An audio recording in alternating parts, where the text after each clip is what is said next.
Hello students, तो अब issue of share का हमारा लास्ट टॉपिक बाकी है। क्या है? दैट इज री इशू ऑफ फोरफिटेड शेयर। यानी जो शेयर हमने फोरफिट किए हैं उन्हें हम री इशू कर रहे हैं। री इशू का मतलब क्या होता है? मान लो मैंने 100 शेयर या 1000 शेयर किसी से फोरफिट किए, तो क्या कंपनी वो शेयर्स को अपने पास ही रखेगी? नहीं, कंपनी को वो 1000 शेयर्स पे कुछ पैसे चाहिए होंगे, तभी उन्होंने उसको ओरिजिनली इशू किया होगा। अब अगर वो पैसे नहीं मिले तो इसका मतलब ये नहीं है कि वो कंपनी उसको उन शेयर्स को फोरफिट करके हमेशा ऐसे ही लाइफ टाइम अपने पास रखेगी। कंपनी क्या करेगी? वो फोरफिटेड शेयर को आगे किसी थर्ड पर्सन को क्या कर देगी? री इशू कर देगी। ठीक है। अब री इशू में क्या होता है? मान लो 100 का शेयर है, 100 रुपीज का एक शेयर है, और उस शेयर पे जब हमने वो शेयर फोरफिट किया था हमें उस पे 50 रुपये मिल चुके थे। तो क्या होगा? री इशू के टाइम पे देखो, सेकेंड हैंड चीज आप खरीदोगे, मान लो आप सेकेंड हैंड चीज खरीदने जा रहे हो, तो आप उसे कभी एमआरपी पे तो नहीं खरीदने वाले हो। ठीक है, नो डाउट मार्केट में सामने वाले को पता ही नहीं होता कि ये शेयर री इशू किया हुआ है, लेकिन फिर भी कंपनी जब री इशू करती है शेयर्स को, तो कंपनी मोस्ट प्रोबेबली उसे डिस्काउंट पे इशू करती है। ठीक है, यानी सस्ते में दे देती है। 100 का शेयर है तो थोड़ा कम प्राइस में, less than price, less than face value पे देती है। जितना भी फेस वैल्यू होगा उससे कम पे। ठीक है, लेकिन कितना कम? जितना पैसा हमें ओरिजिनल इशू पे रिसीव हो गया था, जितना पैसा ओरिजिनल इशू पे रिसीव हुआ था उतना ही पैसा री इशू पे डिस्काउंट हो जाएगा। समझे नहीं? एक बार रिपीट करती हूं मैं। देखिए, यहां पे हम एज्यूम कर लेते हैं कि मान लो कोई शेयर था 100 का, उसका जब ओरिजिनल इशू हुआ था तो उस शेयर पे मुझे 50 रुपए रिसीव हो गए थे। ठीक है, और 50 सामने वाले ने नहीं दिए थे तो मैंने 50 फोरफिट कर लिया था। ठीक है, तो अब जब मैं उस शेयर को री इशू करूंगी तो क्या मैं उस शेयर को 100 में री इशू करूंगी? कर सकती हूँ, ऐसा कोई प्रॉब्लम नहीं है कि नहीं कर सकते, बट मैं क्या करूंगी? मैं उसको 100 में इशू नहीं करूंगी, मैं लेस देन फेस वैल्यू में करूंगी ताकि सामने वाला उसको खरीद ले।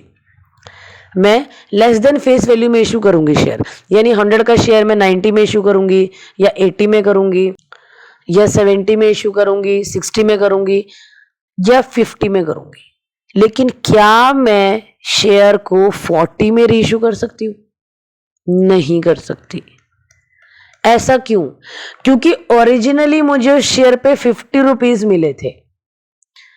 ठीक है, यानी मैक्सिमम जो डिस्काउंट है, मैक्सिमम जो डिस्काउंट का लिमिट है वो कितना है? वो 50 रुपीज ही है।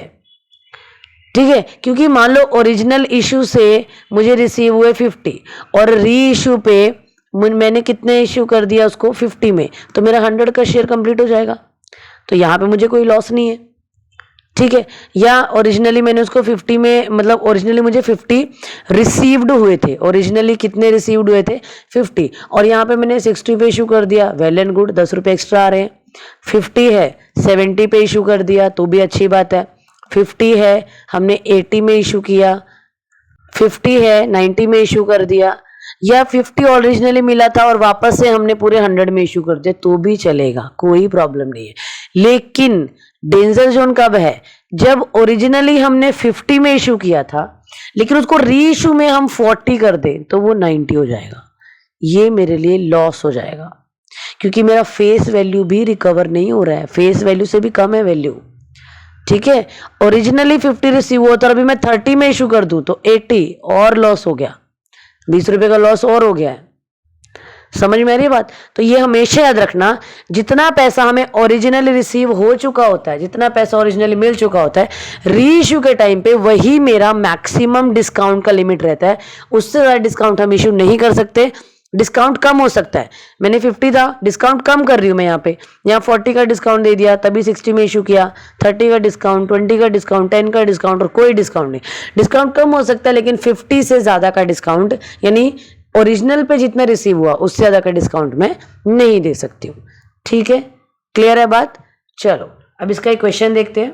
हाँ जी, देखिए, कंपनी ने फोरफिट किए 1000 shares of 10 each for non payment of final call. All the forfeited share were reissued at 6 per share fully paid. ठीक है, 10 का शेयर था, क्या नहीं मिला मुझे, 2 रुपये नहीं मिले, यानी मुझे ऑलरेडी कितना रिसीव हो गया होगा, 8 रुपये रिसीव हो गए होंगे। ऐसा ही है, एंट्री क्या होगी, share capital debit to share forfeiture to unpaid calls. Unpaid call क्या थी हमारे यहाँ पे, फाइनल कॉल अनपेड थी।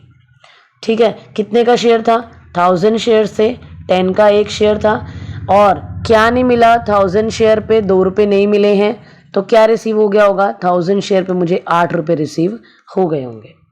ठीक है, अब क्या होता है, अब ये तो फोर फीचर की बेसिक एंट्री थी, अब हमने करना है री इशू। अब री इशू की क्या जनरल एंट्रीज होती हैं वो देखो जरा। जब हमारे पास नॉर्मल एक ट्रीटमेंट होता है, नॉर्मल क्या करते हैं हम, bank debit to share application होता है, फिर अगला केस क्या होता है, share application to share capital होता है, फिर share allotment debit to share capital होता है, और उसके बाद फिर bank debit to share allotment होता है। ऐसे ही कुछ होता है। अब री इश्यू के टाइम पे तो हम ये सब नहीं कर सकते, क्यों, क्योंकि ऑलरेडी सेकंड हैंड शेयर है और ऐसे इंस्टॉलमेंट में पेमेंट तो नहीं हो सकता।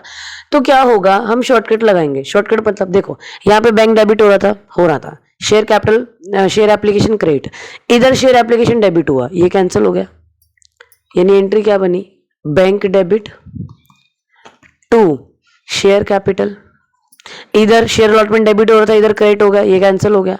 अगेन शेयर कैपिटल क्रेडिट हो रहा है, मैंने लिख दिया शेयर कैपिटल, और इधर बैंक डेबिट हो रहा है तो मैंने यहाँ पे लिख दिया बैंक अकाउंट डेबिट।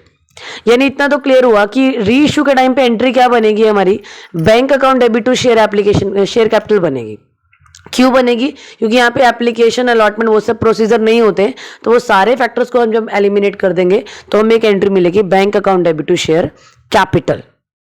ठीक है, लेकिन बैंक अकाउंट शेयर कैपिटल का मतलब क्या है कि शेयर जो है वो किस वैल्यू पे इशू हो रहा है, पूरे फेस वैल्यू पे।